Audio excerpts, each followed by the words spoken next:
I have a message today that is to bring I'm going to start with facts in the news.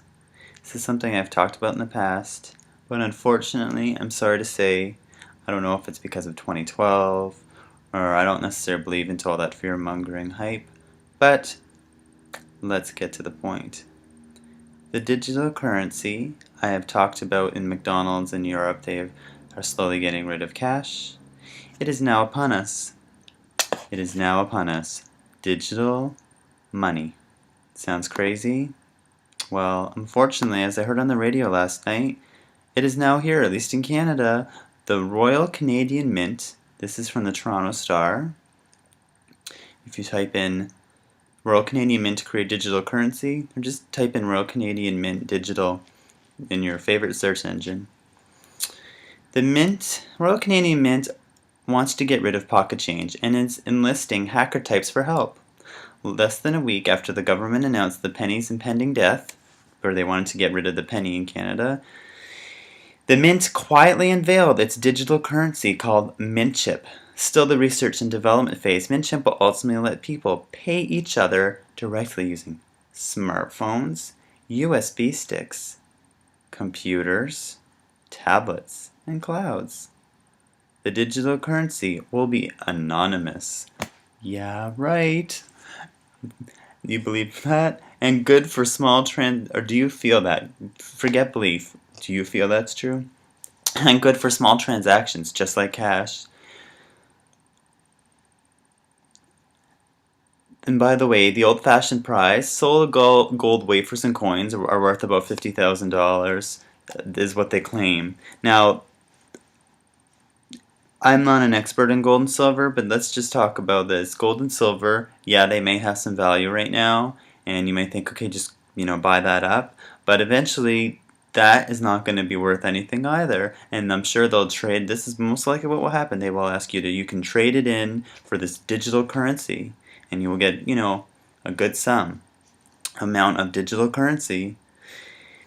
It's such an unusual move from the Crown Corporation, which has been the coin-making business for more than 100 years, and the Hacker News questioned whether it was an elaborate hoax. It's not. The Mint's chief financial officer, Marc Brulé, said Tuesday. Commerce is changing, and the Mint has always been innovative. There's been a very huge growing digital economy that's going to be fueled by smartphones, and mobile being the next big thing. Despite the variety of payment options, he said there are still no cost-effective electronic solutions for low-value transactions that can be used regardless of a person's age or credit standing. Interac, MasterCard, and Visa already have contactless cards that use near-field communications chips for small payments at gas stations and grocery stores. The difference with MintChip is it doesn't plan to link a person's bank or credit card information at first. They don't say at first, but at first. That will be done very quickly. Unlike Bitcoin, a peer-to-peer hosted digital currency with a fluctuating value, MintChip is simply a new way to exchange Canadian dollars. Plus, it's backed by the Canadian government. Still too early for specifics, such as how the Mint will make a profit from this, how it will prevent hackers from stealing cash. Let me just say that again. It's still too early for specifics, such as how the Mint will make a profit from this, because that's not what this is about. Follow the money. How will it prevent hackers from stealing cash? Whether the money is any way traceable, yeah. And who exactly will load this chip with money? But Brulé said the response has been tremendous. This was announced on April 10th. Today is April the 12th, so 2 days ago. I'm going to get to again, I've said this in previous videos, but what you can do for a chip, and I've talked about this with your chip, credit cards, and debit cards. Okay, a solution, people can buy a reader off eBay for $8. Look up, if you don't believe me, this was said over 6 years ago or something. Type in RFID boing boing in YouTube. RFID boing boing. It shows how you can get a reader off $8. Be in the same room as somebody, and they can scan your information and go shopping without even touching you.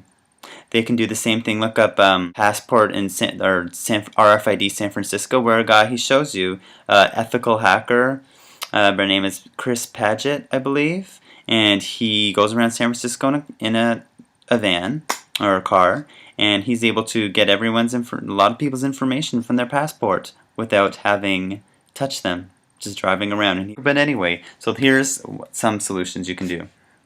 Get a stainless steel, for now, this may change, stainless steel cigarette case.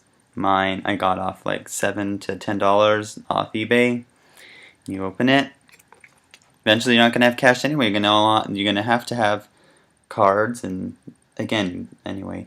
So you take this, put your card inside, close it up. There you go. Secure. Nobody can get into it. Now, if you hold on for 1 second, I'm going to have to pause this. They already have it in your passport. You can buy shields. Oh, I won't get to that. I won't show it. But you can buy them off eBay for about $10 to $20, I believe, that block out. It's like I guess you call it like a Faraday cage where it does block it. Now, stay in heart with this message if you can, please. Know that no matter what happens, you always have a choice. You have a choice. Will you decide to pay with this currency? Will you, if they slowly wrote out, okay, now we don't have cash anymore, now we don't at all, now we don't have not just coins, now we don't have bills, now we're going to insert the chip into here, now we're going to into here, and now you pay by going like this, swipe your hand, and that's it, you're easy, you're done. I know this sounds crazy, but here we are, people. They're admitting it, that this is something that they're doing. Again, read the article. They are going to be doing this. It is now happening. Okay? They talk about, I am a spiritual person who is open to all religions in all ways. Truth can come from anywhere, and you have to see what's right for you. But the Bible talks about the mark of the beast, and that no man might buy or sell, save that he had the mark, or a number of his name. It talks about, just look it up, like mark of the beast. I have videos on my favorites from RFID expert and privacy advocate Catherine Albrecht.